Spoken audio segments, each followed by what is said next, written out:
This is lecture 1, called Regular Languages. It's part of a course on computer theory. The name of the textbook we're using is called Introduction to Theory of Computation. It's at senior level and M1 level, meaning first year masters. The single author of the text is Sipser, that's Michael Sipser, S-I-P-S-E-R. Okay, here's the text that I'm using for this course. Now this is the Chinese version. I can't read the Chinese characters. I don't know if I'll ever bother learning such a clumsy writing system where I have to learn thousands of characters instead of 24, as in an alphabet. But I assume that means theory of computation. Okay? And it's about 400 pages of theory, more or less. And this is the first non-preparatory chapter. How many chapters total? I'll have a look. So 10 theory chapters plus the starting chapter 0 that we did earlier, which was preparatory, the necessary concepts and terminology and math methods and so forth, and theory type, proof types and whatnot. So now we start the real work on, first chapter is about regular languages, and we need to know what a language is and what's regular about it. There's different kinds of languages. Like the second chapter will be called, I think, context-free languages, which is a different category, different family of languages. Yeah, so chapter 2 is context-free languages. So those first two chapters, they constitute part 1. There are 3 parts in this whole book. So part 1 is on automata and languages. So this session,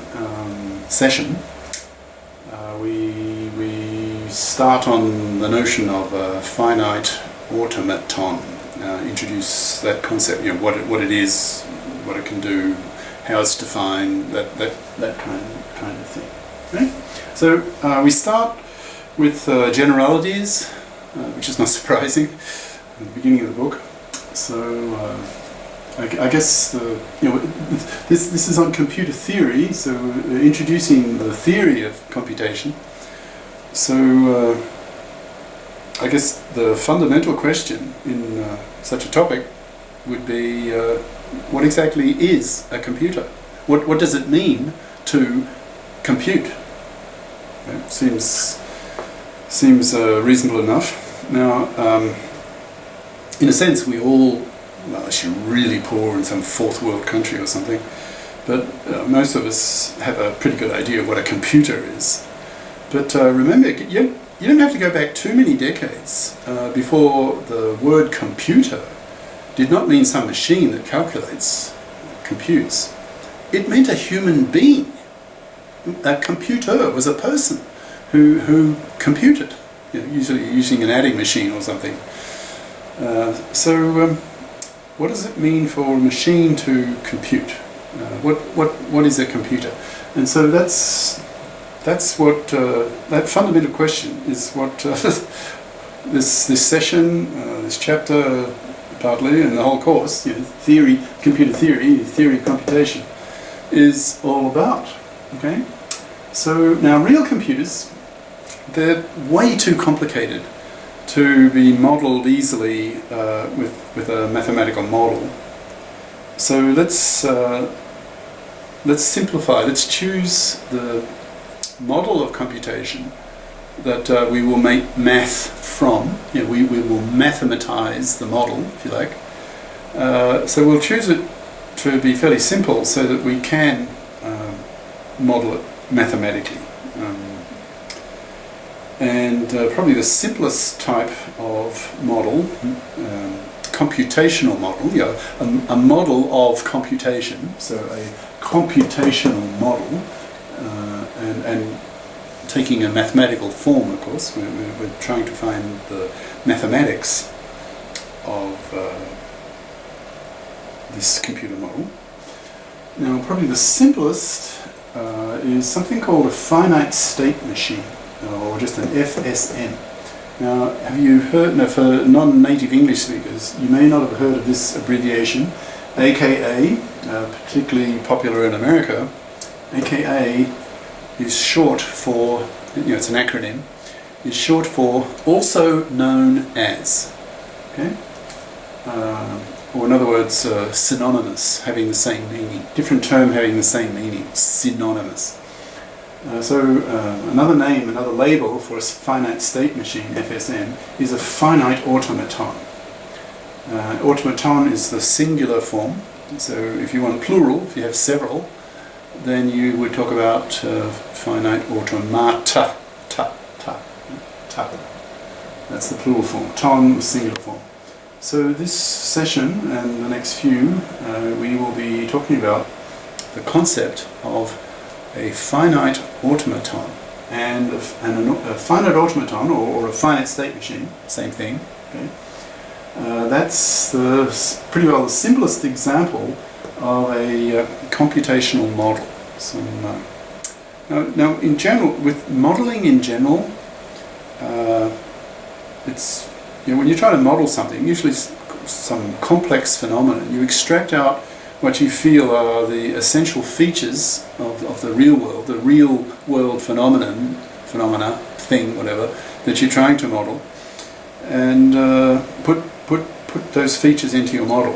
And the whole point is trying to simplify things, have your model simpler than the real world, because the real world can get so complex.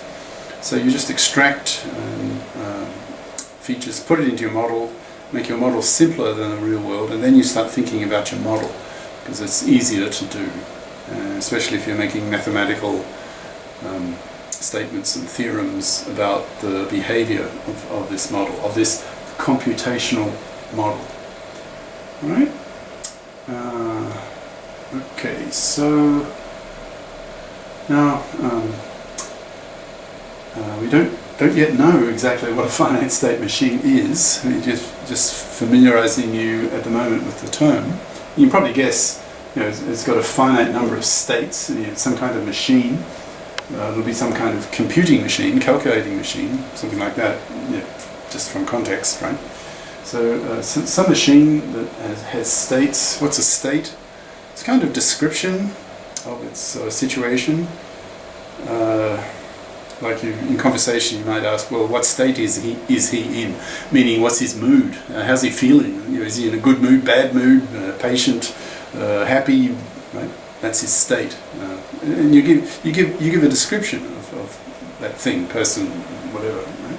So a machine can have states. Like it might be switched on, might be switched off. Its battery might be high, low, whatever. Okay, that's its state. So a machine can have states.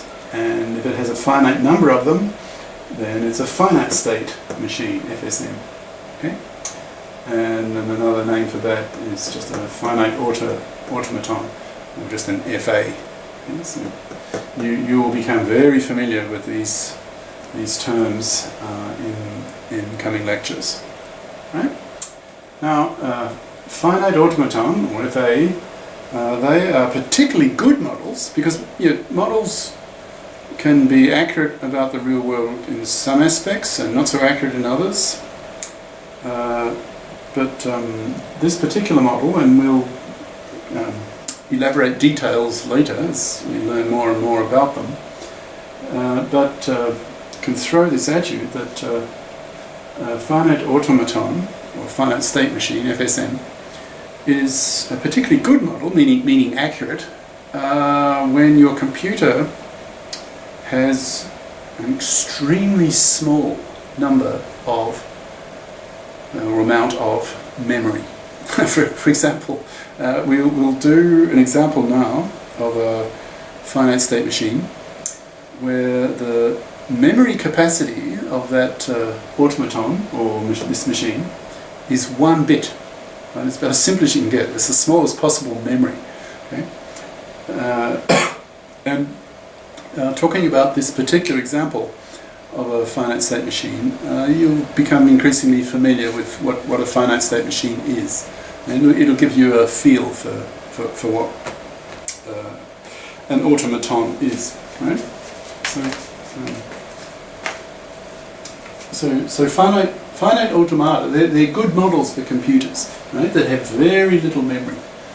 And an example would be some kind of electromechanical device, meaning it's a mixture of electronics and engineering, mechanical engineering. For example, an ADC, an automatic door controller. Like when you walk into a department store, often the doors of the entrance of that department store will open automatically for you. They will sense your presence, they'll sense that you're approaching the doors, and they will open automatically for you.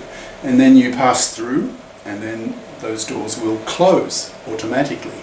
Okay? So it's an automaton. It's like an automatic machine.